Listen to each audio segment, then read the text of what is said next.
الشيطان الرجيم. بسم الله الرحمن الرحيم.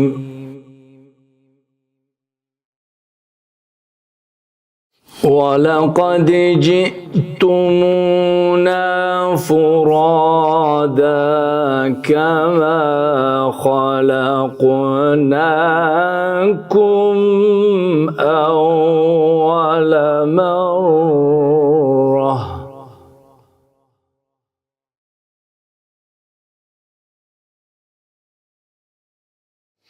وتركتم ما خولناكم وراء ظهوركم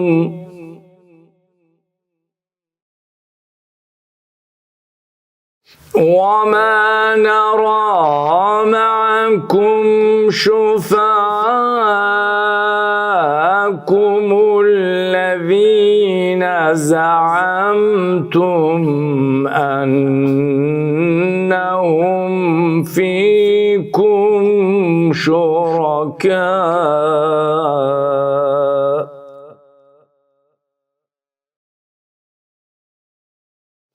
لقد تقطع بينكم وضل عنكم ما كنتم تزعمون. الله.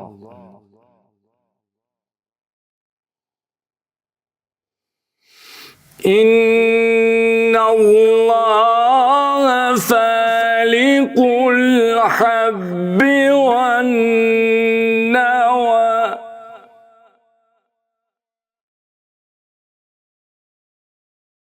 يخرج الحي من الميت ومخرج الميت من الحي ذلكم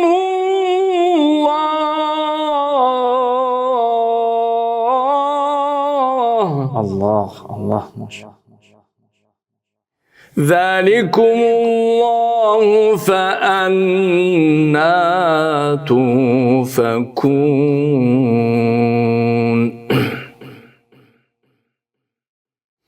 ذلكم الله فأنا تؤفكون. صدق الله العلي العظيم. ما شاء الله. اللهم صل على محمد ve ali Muhammed. Bağışlayan ve mehriban uca Allah'ın adıyla. Allah'ın salavat-ı selamı olsun Peyğəmbərimiz və onun pak ailəsinə. Salamlayıram Quran və şübhələr verilişinin izləyiciləri sizləri. Allah'ın salamı, rəhməti, bərəkəti üzərinizdə olsun. Həmişə olduğu kimi əziz ruhanimiz Hacı Elnur Xudaverdiyevlə yenə sizin xidmətinizdəyik. İnşallah Hacı da salamlaşsın və mövzumuza və suallara davam edəcək inşallah. Hacı, xoş gəlibsiniz, buyurun. Bismillahirrahmanirrahim. Mən də öz növbəmdə əziz və dəyərli izləyicilərimizi salamlayıram inşallah. Allah bu dini yolda hər birimizi müvəffəq eləsin inşallah. Allah köməyiniz olsun. Hacı, əziz izləyicilərimizdən gələn sualları mən istərdim bir-bir onları deyim ki, inşallah bu suallara ola bilər biraz zaman çəksin, amma bunların hamısı bir-bir cavablandırılacaq inşallah. İnşallah.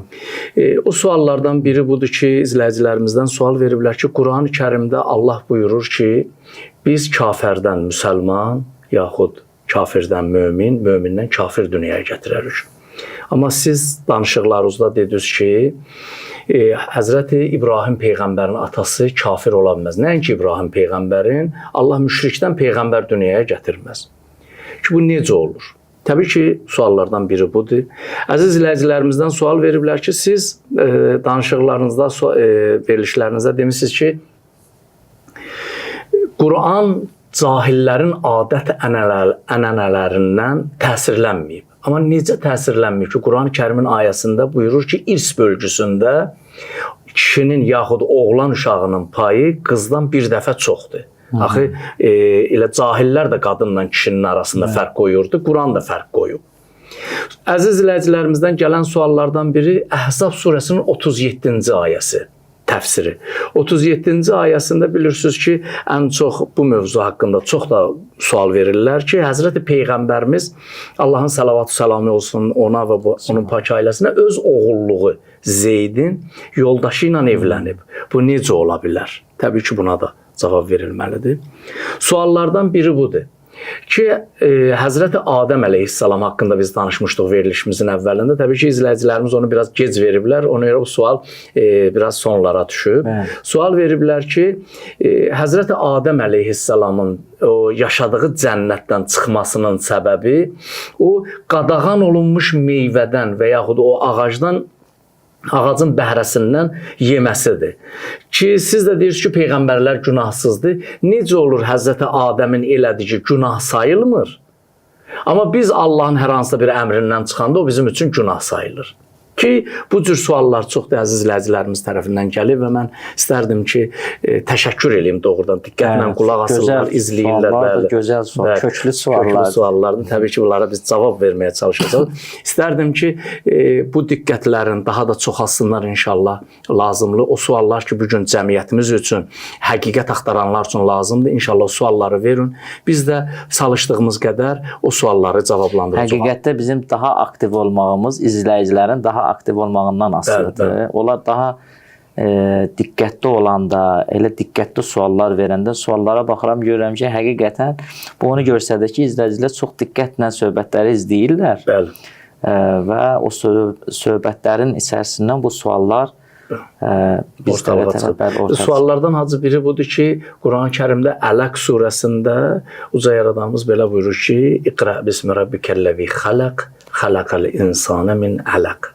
Bizim dilimizdə tərcüməsi budur ki, oxu o Rəbbinin adıyla ki, səni yaratdı. Səni laxta qanla yaratdı. Bu günləri verilən suallardan, məxsusən ateistlər tərəfindən verilən sual budur ki, insan qan laxtasından necə yarana bilər? Qan laxtası ölü bir hüceyrədir. Ölü hüceyrədən diri hüceyrə necə yarana bilər? Ki, bunlar izləyicilər tərəfindən verilmiş suallardır. İnşallah biz də çalışdığımız qədər onları cavablandıracaq. Bugünkü sualın hacı ilk olaraq mən istərdim bu sualı ki, izləyicimiz tərəfindən gəlib təqdim edeyim. Siz qeyd etdiniz ki, İbrahim Peyğəmbərin atası Azər deyil. Çünki Azər müşrik idi, Allaha inanmayan idi. Bir Peyğəmbər ki, insanların hidayəti üçün gəlib, o müşrik və napak nəsildən doğula bilməz.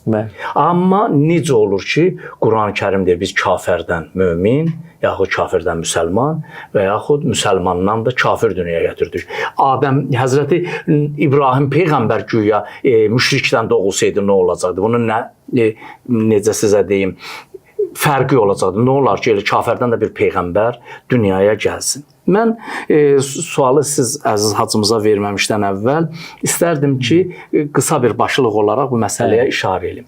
Quran-ı Kərimdə elə bir ayə hacı, yəqin siz də mütaliə eləmişsiniz, yoxdur ki, Allah desin ki, biz kafirdən mömin, mömindən kafir dünyaya gətirmişik. Bu barədə yox. Bu barədə belə bir ayə yoxdur.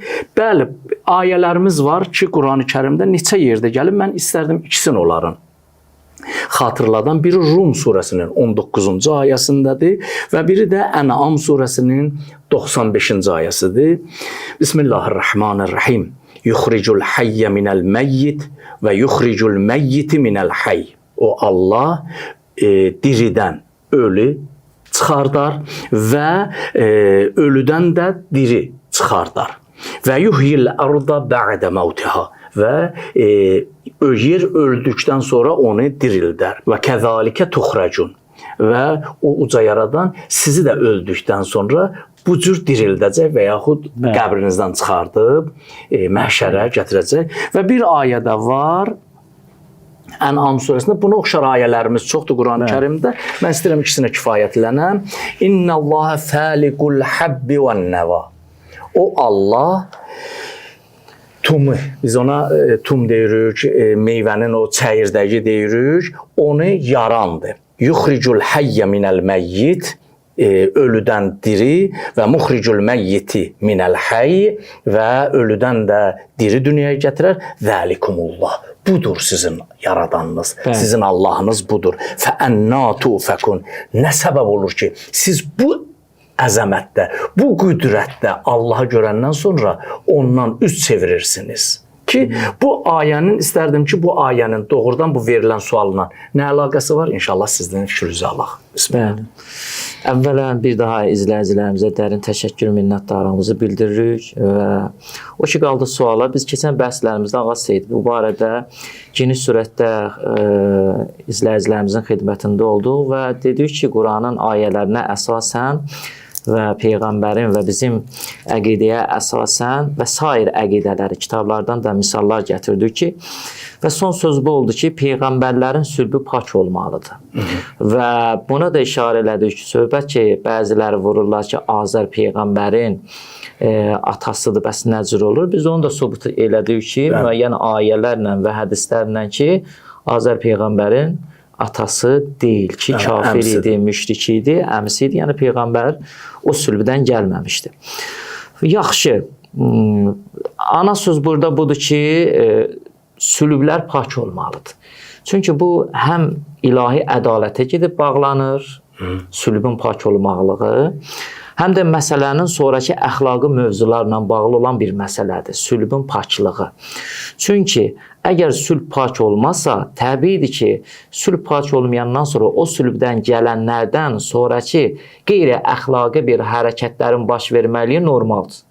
Bunu əxlaq alimləri bugünkü gündə də deyirlər ki, əgər bugünkü gün övladın yetişdirilməliyində ata-ana sülbünə özün göstərəcək. Yəni bir dənə övlad istəyirsə pak olsun, pak vəziyyətdə dünyaya gəlsin, ata-ananın burada artıq rolu özün göstərməlidir. Məsələn, biri gəldi Peyğəmbərin yanına, dedi ki, ya Rasulallah, mən övladım istəyirəm dünyaya gəlir. Neçə gün, 2-3 gün dünyaya gəlmiş övladı. Ya Rasulallah, istəyirəm mənim övladım əxlaqlı, ədəbli tərbiyə ilə böyüsün. Mən nə etməliyəm? Peyğəmbər dedi, gecikmiş. Peyğəmbər dedi, gecikibsiz. Dedi, ya Rasulallah, 2-3 gündür bundan, bu uşaq hələ gözün indi asıb. Yəni bu, necə mən tərbiyədə gecişə bilərəm? Mən elə tez gəlmişəm öz deyimdə. Peyğəmbər dedi, gecişibsən. Ben, ya Rasulallah, ha zaman başlayır tərbiyə? Dedi, tərbiyə ilk gecədən, hələ uşağın nütfəsi qurulmamışdan qabaq başlayır. Yəni, insan pak olmalıdır. Nütfəsi qurulmamışdan. Odur ki, indi bizim mənbələrə, fiqhə nəzər eləyəndə, bizim kitablara nəzər eləyəndə tərbiyə məsələsinə, məsələn, bizim kitablarda, bilməm onun tərcüməsi, möminlərin zinəti kitabı olmalıdır, səhv eləməsəm. Müttəqillərin. Hilyətül Müttəqin bizim dildə tərcümədə möminlərin zinəti olmalıdır. Ola bilər. Təqribən belə bir kitabdır. İzləyicilər onu oxusunlar. Çox gözəl bir kitabdır. Bir çox məqamları orada işarə edir. Orada həmçinin də ki, bir dənə əgər övlad istəyirsənsə, dünyaya gəlsin, natiqi Quran olsun, nə etməlisən? Bir övlad istəyirsənsə, dünyaya gətirəsən, alim olsun, nə etməlisən? Bir övlad istəyirsənsə, natiqi olsun, natiq olsun, nə etməlisən? Hər hansı bir xüsusiyyətdə övlad istəyirsənsə, artıq o kimdən asılıdır? Sənin özündən asılıdır, atadan asılıdır, anadan asılıdır, gün seçimindən asılıdır, vaxt seçimindən asılıdır, dualardan asılıdır. Bax, Allah, görürsünüz bir dənə sülb məsələsində nə qədər əxlaqı, tərbiyəvi mövzular yatır. Peyğəmbərlik də bu cür nədir? Yəni təbii amillər, bunların hamısının təsiri var. Bizim hədislərimizdə var ki, indi şəriətdə mudam gəlib də, yəni bir qurtum, əgər biz götürək, bir qurtum şərab içməyin insanın neçə nəslində təsiri var. Bəli. İndi əgər siz təsəvvür edin, bir peyğəmbərin atası müşrik olmuş olsaydı, ki o həmən haram bilmədi ki, onlar üçün halal haramın da təbii ki fərqi yoxdur. Günahları eləmiş olsaydılar, bu peyğəmbərin özündə nə qədər təsiri olardı? Əlbəttə. Və o peyğəmbər ki, həmən o təsir ki, təbii təsirlərdir. O peyğəmbər necə gəlib insanlara nümunə ola bilərdi? Ona görə də peyğəmbərlər və onların nəsilləri ki, onlardan dünyaya gəliblər, onlar da çox gözəl vurğuladınız, pak insanlar olmalıdır. Keçən dəfə bizim əziz tələbələrimizdən, şagirdlərimizdən biri mənə sual verdi ki, dünyaya ki uşaqlar gəlir, mən istəyirəm bu sözün bir sözünüzə qüvvət olaraq deyəm. Uşaq ki dünyaya gəlir, bir də görürsən uşağın gözü kör olur, yaxud məsələn qıçı çolaq olur. Bu Allah ki buyurub ki, fətəbarəkəllah əhsənul xaliqin, doğrudan nə bərəkətli yaradıb insanı, o yaradanların ən gözəlidir. O Allah. Axı bu çolaq gəlmiş uşağın ona həmin bu sözə bir problem yaratmır bu sözə. Deyim ki, yox. Bu söz Həzrəti Adəm əleyhissalam haqqındadır. Yaxud Adəm əleyhissalam da olmasa, yəni pak nəsillərdən gələnlər haqqındadır. Amma o təbii amillər ki var ki, insan ki siz gözəl vurğuladınız, möminlərin zinəti kitabındakı orada qeyd eləyir ki, hansı əməlləri eləsəz, o əməllər sizin evladınıza hansı mənfi təsiri olacaq, gözü əyri olacaq, nə bilim qıçı çolaq olacaq, dili topal olacaq, dili pəltək olacaq, yaxud dili lal olacaq. Bunlar isə təbii, bunlar biz əgər bu dünyada yaşayırsa, bu yaşadığımız dünyada bunların təsiri var. Odur ki, Həzrəti Peyğəmbərlərin, ümumi peyğəmbərlərin pak nəsildən olmasının səbəbləri budur ki, bunlar nümunə olmaq üçün o təbii amillər təsir eləməməlidir bunlara. Bəli. O hökmən, o siz qeyd elədiniz əxlaqi məsələlər, bunlar təsir eləməməlidir. Təsir etməməsi üçün də Allah onları seçib pak nəsillərdən dünyaya gətirib. Hətta belə bir məsələ var ki, məsələn, dinin düşmanı Peyğəmbər buyurur ki, 3 dənə dəstədir də. Çox üzr istəyirəm. Biri qeyri-qanuni dünyaya gələnlərdir, zinadan, vələdül heyz, vələdül şübhə. Peyğəmbər buyurur ki, bu 3 sülbdən dünyaya gələnlər, 3 nütfədən dünyaya gələnlərdən heç bir zaman dinə qayğı gözləməyin. Bunlar hər biri dinin düşmanları olacaq. Baxın, bunu yetişdirən kimdir? İnsandır da. Artıq bir dənə bu sülbün o çirklənməkliyi, o 3 dənə xislətlə çirklənməkliyi artıq gələn nəsilləri neynir? Yəni Peyğəmbər bu ki, dinin bunlar düşmanları olacaq. Bunlara heç zaman Quran tərəfdarı bu dəstədən gözləməyin, din tərəfdarı gözləməyin. Ona görədir ki, bunlar bu günləri, bugünkü gündə dünyamızda tamam o şəxslər ki, dindən acığı gəlir, Qurandan acığı gəlir, Əhl-i Beytdən acığı gəlir, Peyğəmbərdən acığı gəlir. Nəticə nədir? Bu 3 dənə sülbün o fəsadlarıdır. Biz belə deyə bilərik. Onun üçün də ki, təbiidir ki, biz deyirik ki, qəti surətdə bizim din alimlərimiz və dini hədislərimiz qəti surətdə Peyğəmbərin sülbləri bunlardan pak və münəzzəh. Hacı sözünüzü balla kəsirəm. Bu məsələnin bu tərəfi aydın oldu. Amma məsələnin o belə deyib, bundan da biz çətin bir mövzuya girdik. Nədir o? Siz deyirsiniz ki, Peyğəmbər deyib ki, napak nəsildən dünyaya gələnlər dinə laqeyd olurlar. Bəs onda Nuh Peyğəmbərin oğlunu neyniyək bəs? Ay sağ ol. Bəs onda Adəm əleyhissalamın oğlu ki, Qabil idi, öldürdü Habili. Və yaxud Həzrət hansısa imamımızın da evlatlarında var elə bir. İmamlarımızın da evlatlarında var. Çox olub. İnsanlar ki, olub, qardaşı olub. Yəni, onlar bəs onda, onlar ki, pak sülbdən gəlmişlər. Bəs bu məsələ necə? Biz buna indi aydınlıq. O ki, bizim hədislərimizin, dinimizin buyurduğu qayda və Quran-ı Kərimin, məsələn, Quran Kərimdə buyurur ki, İnna hədaynahus səbil imma şakiran və imma kafura. Bu bir ayə. Bəli. İkinci, Allah Teala buyurur ki, biz hər bir şəxsi pak yaratmışıq. Ümumiyyətlə insan bir dənə körpə dünyaya gəlirsə, o pak halındadır. Pak halındadır. Onun əqidəsi hazırlanmayıb, o gələcəkdə öz əqidəsini kökləyəcək, o gələcəkdə öz əxlaqını kökləyəcək, hansı səmtə gedəcək. Artıq onu gələcək yeməkləri, içməkləri, mühit, icma, ata, ana, ətraf, onun əxlaqın və gələcəyin o quracaq. Bu günləri təbiidir ki, Kənan, Həzrəti Nuh Peyğəmbərin oğlu Kənan, pak nütfədən dünyaya gəlir və pak idi. Pak ailədə də böyümüşdü. Pak ailədə də böyümüşdü. Yeməkdə pak idi, özdə pak uşağı idi. Sadəcə böyüdüyü mühit onu neynədi? O paklıqdan çıxartdı. atasına qarşı ağ valideyn oldu. Öz dövrünün peyğəmbərinə qarşı ağ valideyn oldu. Bu eynən Adəm peyğəmbərinin övladı üçün də keçərlidir. İmamların övladı üçün də keçərlidir. Allah da Quranda nə deyir? Deyir biz sizə yolu göstərdik. Birincisi sizi paş yaratmışıq. Yolu göstərmişik. İndi sən yolu hansı səmti seçsən, seçim sənin özündən asılıdır. Seçim sənsən, mən bu günləri əlimdədir. Mən istəsəm dinə qarşı çıxam ya dinin həmin dinlə hərəkət edir. Aslında biz bunu belə də qeyd eləyə bilər ki, Allah elə insanın başqa yaranmışlardan fərqin bununla göstərir ki, insanın ixtiyarı öz əlindədir. Bəli, bəli. Özü istəyər hidayət yolunu tutar, özü istəyər zəlalət yolunu tutar. Yəni əgər belə olmuş olsaydı ki, yəni bunun səbəbləri, neçə səbəbi var insanın hidayətinin. O səbəblərindən biri pak nəsildən olmasıdır. Bəli, bəli. O səbəblərdən biri pak ailədə böyüməsidir. Amma səbəblərdən biri də və ən əsası da mən deyərəm odur ki, insanın özünün çalışmasıdır. İnsanın özünün zəhmətidir. Özü zəhmət çəkməlidir. O doğru yolda addımlamalıdır, doğru yolda çalışmalıdır ki, gecə-gündüz o öz hidayəti üçün çalışmalıdır. Bəli. Yəni belə deyək, mən peyğəmbər balasıyam, mən yaxşı olacam deyə və belə bir məfhum yoxdur. Sən peyğəmbər balasısın, sən zəhmət çəkməlisən. Bəli. Necə peyğəmbər özü belə zəhmət çəkərdi. Peyğəmbərimizin özü peyğəmbər idi deyə o qədər ibadət eləyərdi. Xanımlarından biri soruşdu ki, ya Rasulallah, nə qədər ibadət eləyirsən? Dedi, istəyirəm Allahın şükr eləyən bəndələrindən olam. Yəni peyğəmbər idi, deyərdi ki, qoy elə mən biraz çox yadım peyğəmbər. Zaten cənnətə Allah onun üçün zəmanət vermişdi. Amma zəhməti, o əziyyəti heç bir zaman həm nümunə idi və həm də o çalışırdı ki, daha da irəli getsin. Bu məsələ belə bir məsələdir ki, insanlar fikirləşməməlidirlər ki, yəni məsələnin bir tərəfi var, yox, məsələnin neçə tərəfləri var ki, Allah yolu açıq qoyub.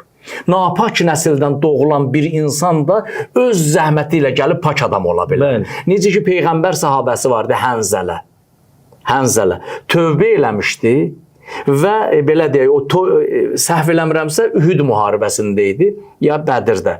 Gəldi Peyğəmbərdən bir günlük icazə aldı. Ya Rasulullah, bu gün mənim toy gecəmdir. Mənə icazə ver, toyum qutarsın, mən özüm gəlib çataram, müharibədə iştirak eləyərəm.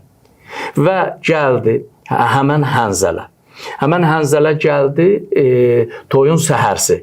Gəldi, o müharibədə iştirak etdi, ya Bədir idi, ya Ühud. Şəhid oldu. Peyğəmbər onun ləqəbini nə qoydu? Qəsilul məlaikə. Mələklər qusul verən insan. Çünki deyir ki, o qusullu halda gəlmişdi ora döyüşə, oradakı şəhid oldu. Peyğəmbər dedi, görürəm mələklər ona qusul verirlər.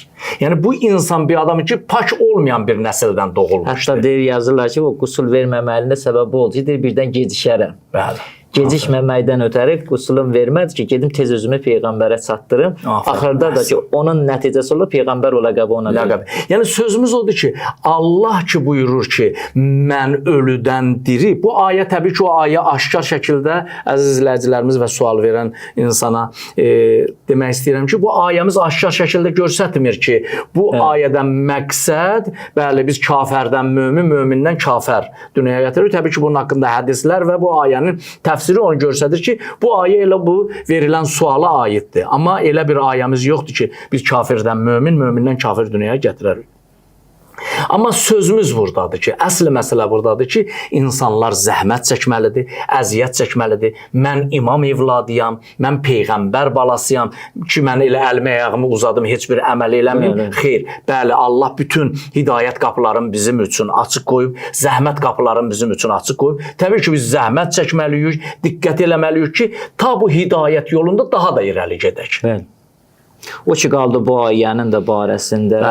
Bu ayənin təfsiri, bütün təfsirlərdir. İşte Əllamə Təbatabai, Məkarim Şirazi və sair təfsirlərin əksəriyyətində yazıblar ki, bu ayənin bir mənəvi mənası var, bir batini mənası var, bir zahiri mənası var. Zahiri mənada burada dünyada baş verən təbiətə və təbiətdə olanlara aid olan bir məsələdir. Təbii ki, və həm də bir işarədir axirətə ki, necə biz ölüdən dirini gətiririk, həmçinin siz öləndən sonra sizi ayənin axırında da Allah Taala deyir ki, axirət də bu cür. Bəli. Sonraki Və batini mənasında da ki, alimlər deyir ki, bir mənası da batini məna ilə götürsük ki, ona gəlib çıxa bilər, amma biz peyğəmbərliyi gətirək bu məsələyə daxil eləyək ki, peyğəmbərlər də kafirdən dünyaya gəliblər və yaxud da ki, peyğəmbərdən də kafir, bunun aidiyyəti yoxdur. Bu ayənin o məsələyə aidiyyəti yoxdur. Ki, ümidvaram ki, inşallah biz bu suala cavab verə bildik. Əgər qane eləmədisə, yenə də fikirlərinizi gözləyirik.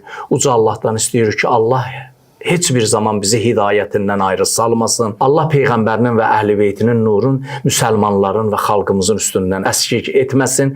Uca Allah bizləri daima din, Quran və əhl-i-beyt xidmətində qərar versin. Çox sağ olun, Allah amanında.